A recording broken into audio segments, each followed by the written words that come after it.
Have you ever heard this line from your parents? Pag hindi ka mag-aral, wala kang makukuha sa akin. Or worse, pag pinakasal mo yan, wala kang mana. Can your parents leave you out of their will?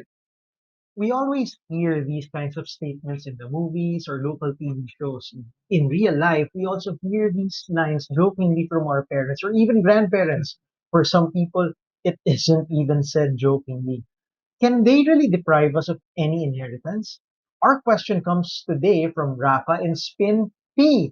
Hi, Rafa Hi! and Spin. And they ask, Attorney, our father is very strict. He is also a lawyer like you guys, and he wants us to take up law like he did. Kawawa. He says that if we do not take up law, we will not inherit anything from him. Is this true? Should we be worried? If you're like Rafa and Spin, stick around as we answer their question.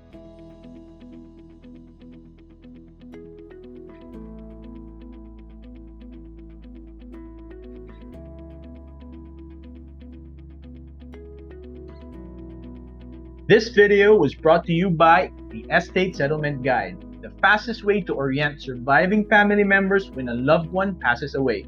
You will learn the basics of succession to know who can inherit and how much. It will guide you through the next steps your family needs to take so you don't incur penalties and you transfer the property to the heirs properly. Protect your family legacy. Avoid unnecessary penalties. Go to info.legalguide.ph/estate to learn more. Welcome to Legal Guide Philippines, where we simplify the law to help you make better choices. I'm Attorney Ramon Ramirez, and I'm with my partner, Attorney Erwin Zagal. So today, we're talking about inheriting. Particularly, we're talking about the right of parents to deprive their children of their inheritance when the children disobey them. So, Attorney Ramon, Okay. can parents really do this? So the scenario is the kids are disobedient, and then the parents will say, "Wala kang mana," or you will not receive anything. So the short answer is no. It's not that simple. So parents cannot just simply deprive children of their inheritance because children are part of what we call the VIPs of succession. That sounds fancy. VIPs are very important person. And actually, we have an article on that, di ba? So we have an article on that, and you can check that out at our blog, www.legalguide.ph. So we're talking about the VIPs of succession. So let's set the context first. Bakit sila VIP? Yes. So we need to set the context first. So what is succession? Mhm. Okay, and of course, when we do what is, we have to go to the law. Ako, pag may law, babasahin yan ni Kailangan- Attorney Basa. Kailangan ako I will be attorney Basa. Okay. Basa. Article 774 of the new Civil Code says that succession is a mode of acquisition by virtue of which the property rights and obligations to the extent of the value of the inheritance of a person are transmitted through his death to another or others, either by his will or by operation of law. Yan. Klarong-klaro ba, Attorney Erwin? Sobrang klaro. Klaro. Okay, so let's break it down. Mhm. So, what does the law say, or the civil code says? It's a mode of acquisition of what? Of properties and rights and even obligations. Yan. So, if you remember, we had an episode previously where we talked about sale and donation, which are also modes of acquisition. So, iba-iba lang na paraan kung paano Yes. pwede makuha yung Oh, property. so we can do sale, we can do donation. Another mode is you via succession. Yan. Okay, so it's a mode of acquisition. Then, but what's important here is this transfer, this acquisition happens because somebody died. Mhm. Merong namatay. Okay? So, and it's also important, another important aspect of this is that this transfer happens because there's a will or by operation of law or automatic. One of the two. Yes. Okay. Right. So, ano ba yung will? Just so a quick a will is something that the decedent or the person who died wrote down and followed what the law required, and then andun yung instructions niya on how yung properties niya mapaghahati-hatian. Kung mahilig kayo sa drama, you might know it as Last Will and Testament. Yun. So we'll talk about that wills later on in another episode or maybe in another article. But for now, that's not the focus. Now we're talking about itong mga VIPs. So now that we understand what succession is, we want to focus today on the yung bullet point natin diyan na nakalagay diyan, yung to another or others. Kanina, no? Yes. Yung binasa. Yes. Oo. Okay. So to another or others, sino ba yan mga yan? Who are these people? And well, we call these people heirs. Okay? Heirs, Heirs. That's pronounced as heirs, not hairs. Who are the heirs? They are the ones called to succession, to inherit. So basically, sila ang mga tagapagmana. Okay? So now, among these heirs or tagapagmana, there are what we, at Legal Guide, we call the VIPs of succession. Yung special status. Yes, may mga special status. And these are what we call naman, under the law, we call these people the compulsory heirs. I think it's a good picture to have Kasi VIP, di ba, kapag may event, may red carpet, di ba? Yeah. Hindi kailangan pumila, dire-diretso. And I think it's the same for compulsory heirs. Yeah. It's as if a red carpet has been laid out in front of them. Wala silang kailangan ipila, dire-diretso yan. So ayun nga, very good, Attorney Erwin. So bakit red carpet ang treatment sa kanila? Well, because they are heirs who inherit whatever happens. So kahit anong mangyari, they are under the law provides that they are supposed to inherit something. Okay? Wala silang kailangan gawin. Wala kailangan gawin. By virtue of being a compulsory heir or a VIP, Yes. pasok ka. They need to receive something. Okay? So that's why we call them, in Legal Guide, we call them the VIPs. Okay? So if there is a will, they should definitely be part of it. Otherwise, the will is in danger of being invalidated. Kaso kahit may will, pag di mo sinama to, yari si will. May problema ang will natin. Okay? Pwedeng magkaroon ng kasuhan dyan. Okay? Now, if there is no will, then definitely they will be given priority and they can even exclude other relatives. Unahin kasi sila sa hatian. Yes. Okay? So, the law reserves a minimum inheritance or a portion of the estate. So, ano ba yung estate nga? Estate yung naiwan nung namatay, no? Na properties and obligations and rights, no? So, the law reserves a minimum inheritance or portion that they should receive. So wala pa silang ginagawa. May nakatoka na para sa Nakatoka na yan. Alright. And this is what we call, this is a term that we use in law. We call that the legitime. Okay? So the legitime is that part of the decedent's property, or in this case, kung nagsusulat ng will, that the stator's property, which he cannot dispose of because the law has reserved it for certain heirs. No? And these heirs are called the compulsory heirs. Ramdam na ramdam ko na yung pagka-VIP. Okay ba? Astig, no? So, ngayon, you may be asking, okay, we understand compulsory heirs, there's something reserved for them. Okay, now what are the proportions or percentages of the estate that are reserved for the heirs? Okay, guys, that's a pretty long list for this episode. So, but we discussed this actually in our estate settlement guide. No? So, you can check out our estate settlement guide at info.legalguide.ph/estate. So if this is something that you really want to learn, go there and you can learn it there. Okay? So let's talk about who are these compulsory heirs. Kanina pa natin pinag-uusapan. Grabe yung build-up, ano? Ito. Yeah. So who are these guys? No? Well, the first category are legitimate children and descendants. Okay? So yung mga anak or yung mga descendants. Ano ba yung descendants, Attorney Erwin? Pababa. Yun. Okay, so ako, ang descendants ko are in direct line pababa. So, anak ko. Okay, there are my children / descendants. Ano pa yung next level, Attorney Erwin? Apo. Apo. Okay, so pababa pa, ganun. Ang apo ko is my descendant. Dagdagan mo pa. Ano pa sige. isang level? Apo sa tuhod. Yun. Yan, okay? Pababa yan. Okay? That's, what about the next naman? Let's go to the next one. Legitimate parents and ascendants. Oh, saan naman yan? Kung kanina pababa, ano sa tingin? Tingin ko pataas.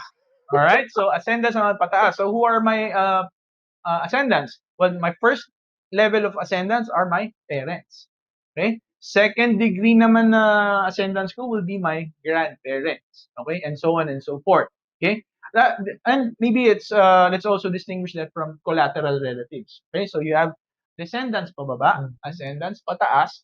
Collateral relatives naman yung mga kamag-anak na hindi ascendants or descendants. Gilid. Gilid. Ah, Oo, okay? So like kumari, kapatid ko, okay, even if we have the same parents, they are my collateral blood relatives. Okay? Or my cousins, tito, tita, yan. These are collateral relatives. Okay. So next level of compulsory heirs is yung widow or yung widower. We also call this the surviving spouse. Okay, so ano yan? Compulsory heir yan. So dapat magmana yan. I think it makes sense kasi part of the family. So Yes. the law will protect these people, definitely. Yes, the law assumes na mahal mo yung ano mo yung spouse mo. Eh, dapat may maiwan for them, right? Okay. And lastly, illegitimate children, Attorney Erwin. Naku, attorney naman, ang daming tanong dyan. Mm. Na kapag anak ba sa labas, may matatanggap. Sinasagot na po namin. Malinaw po. Yes, and they are actually compulsory heirs. Wow. Wow. VIP. VIP din Oo. sila. So, Okay? wag magkamali na isasantabi or i-exclude. Ang Right. nasa labas, actually, compulsory heir ka. Yes, Diba? that's true. Okay, now guys, with respect to illegitimate children, the affiliation or the fact that they are actually children of the deceased must be proved. Okay, so sana you probably have like a birth certificate or whatever proof that you can show, no, that totoong anak siya. Okay, kahit na illegitimate. All right. So I hope that's clear. So these are the compulsory heirs. Now let's talk about okay, so now we have how many categories, attorney? 1, 2, 3, 4 categories of compulsory heirs. Now the question is, are these compulsory heirs? Are they all equal? Are they created equal? Tingin ko no. Yeah. Okay. Good. Very good, Attorney Erwin. Uh, so yes, you're correct. Now, no, they're not created equal. Now, there are what you call the primary compulsory heirs, your secondary compulsory heirs, and the concurring compulsory heirs. Okay? So, sino ba ang mga primary compulsory heirs? Tingin mo, Attorney Erwin? Tingin ko yan yung mga pababa. Yes, definitely. So, the primary compulsory heirs are the children and the descendants. So, in the world of succession, they are the most preferred, and actually they even exclude yung mga secondary heirs. Okay? So ang pinaka-importante in succession or pinaka VIP are the primary heirs or the children or descendants. It makes sense. Kasi Okay. children and descendants, usually yan yung mga vulnerable. Yes. Mga bata or posibleng makapagtrabaho or wala pang sinasabi sa buhay. So it makes sense na unahin sila. Yes. And also from a love perspective, normally parents talagang yung if limited yung love nila, ibibigay nila lahat ng kids nila, 'di ba? Okay. So then you have your secondary compulsory heirs. Sino ba yung mga secondary, Attorney Erwin? Kung may pababa, tingin ko pataas na. Correct. So our secondary compulsory heirs are the parents and ascendants. Okay, so now these secondary compulsory heirs, they're only there, they only become compulsory heirs if there are no children or descendants. Okay? So if there are children or descendants, ibig sabihin may primary compulsory heirs, hindi sila pwedeng maging compulsory heir. Pero pag walang kids, the parent. Okay? So I think that makes sense as well. Okay, now that we have the primary, secondary, now we have the concurring compulsory heir. Nauubusan na ako ng moves. Kanina pataas. Okay? Ay, di, pababa, Hmm. pataas. Eh ngayon, patagilid na. So not necessarily kasi our concurring compulsory heirs are the widow or the widower and the illegitimate children. Ay, oo nga. Oo. So, hindi automatic na dahil naubusan na ng moves, no? Talagang may category dyan. Yeah. Okay, so ano naman ang special about these concurring compulsory heirs? So sino yan? Yung asawa and yung illegitimate children. So what's special about them is they succeed regardless of may primary heir or secondary heir, they succeed along with them. Kaya that's why we call them concurring. Kasabay. Yes, kasabay. Okay? So they do not exclude anyone and they succeed also along with the primary or secondary compulsory heirs. Clear ba tayo doon, Attorney Erwin? Buti na lang nalinaw mo. So, Para walang gulo. yes. Okay. So, ano ba yung mga pinsan?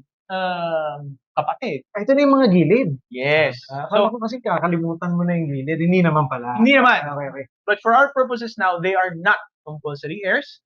So, hindi sila VIP in terms of the succession. Paano kung yung pinsan, yun talaga yung nag-alaga sa may sakit, yung mga final days, or talagang close sila? Tapos walang pakialam yung mga anak. Lumaki sila, parang magkapatid. May legal bearing. Hindi siya compulsory heir. Okay? If gusto ni decedent bigyan siya, there is a way to do it. Yes. Okay? But not as a compulsory heir. Definitely. Okay? So, yun. So, let's go to, I think, the last question for today. No? Now, is the protection of a compulsory heir absolute? Kumbaga, kahit anong mangyari, may matatanggap ka. Walang pwedeng kumuha nung share mo, or walang pwedeng Anak ako. Oo, anak ako. In all cases, kailangan mag-inherit. Okay? So, is there protection absolute? The answer is no. Okay? There is what you call under the law, the concept of disinheritance.